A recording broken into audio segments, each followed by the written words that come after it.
अस्सलामुअलैकुम, कैसे हैं आप सब। मैं हूँ रुबीना और आप देख रहे हैं कुक विद रूबी। तो आज हम बनाने जा रहे हैं भिंडी, जो कि बहुत मज़ेदार बनती है। ज़रूर ट्राई कीजिएगा और मेरे चैनल को सब्सक्राइब कर दें, बेल आइकन दबा दें ताकि मेरी आने वाली वीडियो आपको मिल जाए। तो चलें शुरू करते हैं। बिस्मिल्लाहिर्रहमानिर्रहीम। मैंने भिंडी ली है 1 पाव। धो लें अच्छी तरह से, खुश कर लें, फिर इनको क्यूब्स में छोटे छोटे से काट लें। अगर आपको बड़ा रखना है तो थोड़ा सा बड़ा भी रख सकते हैं, लेकिन मुझे क्योंकि ये साइज़ बहुत जल्दी कुक हो जाता है तो इस वजह से ऑयल डाला है मैंने आधा कप। गरम हो जाए तो भिंडी डाल दें। अब इसको चला लें, मिक्स कर लें हल्के हाथ से। 2 से 3 मिनट तक हम इसको लाइट सा फ्राई कर लेंगे। फ्राई हो जाए तो जब तक हम टमाटर काट लेते हैं। टमाटर मैंने 1 लिया है, दरमियाने साइज़ का। बहुत ज़्यादा टमाटर नहीं डालेंगे क्योंकि भिंडी भी हमारी कम है। तो मैंने 1 टमाटर ले लिया है। प्याज ले लें। प्याज मैंने 1 ली है, दरमियाने साइज़ की। तो इसको भी छोटे छोटे क्यूब्स में मैंने काट लिया है।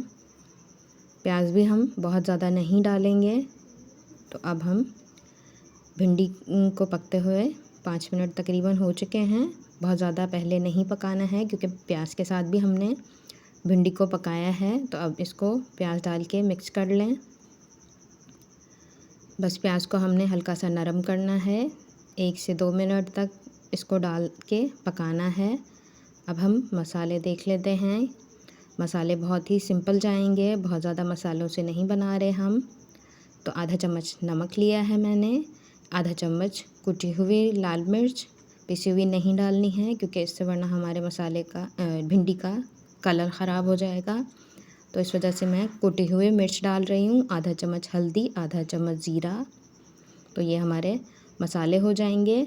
हल्की हल्की सी नीचे लगने भी लगे तो भिंडी कोई मसला नहीं है, क्योंकि हमने जो है ना दरमियानी आंच पे इसको कुक करना है। और बहुत ज़्यादा ऑयल भी नहीं यूज़ कर रहे हम क्योंकि ऑयल भी सेहत के लिए अच्छा नहीं होता है।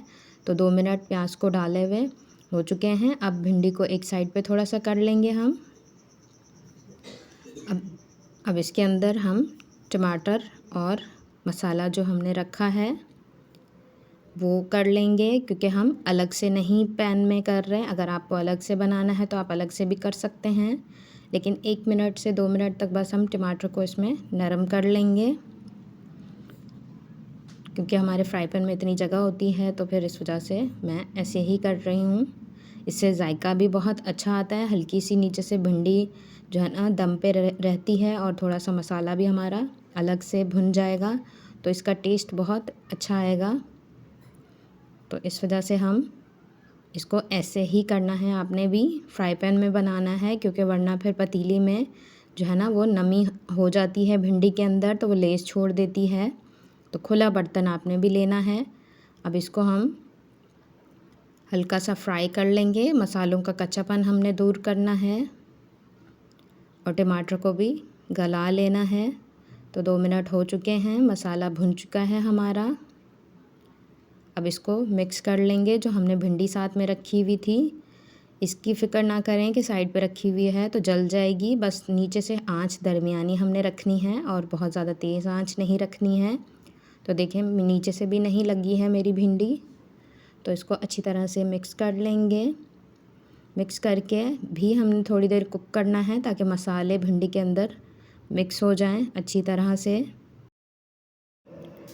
लास्ट में हमने इसके अंदर अच्छी तरह से मिक्स करके थोड़ी देर आंच तेज़ कर देनी है, क्योंकि इससे हमारी भिंडी के अंदर जो नमी है प्याज टमाटर की वो हमने ख़त्म ज़रूर करनी है। तो आखिरी मिनट पे आपने भी लाजमी से थोड़ी देर 1 मिनट तक तकरीबन आंच थोड़ी सी तेज़ कर लेनी है, क्योंकि नमी छोड़ देती है भिंडी। तो देखिए माशाल्लाह से हमारी परफेक्ट भिंडी तैयार हो चुकी है और बहुत जल्दी कुक हो जाती है। 10 से 12 मिनट में कुक हो जाती है भिंडी हमारी।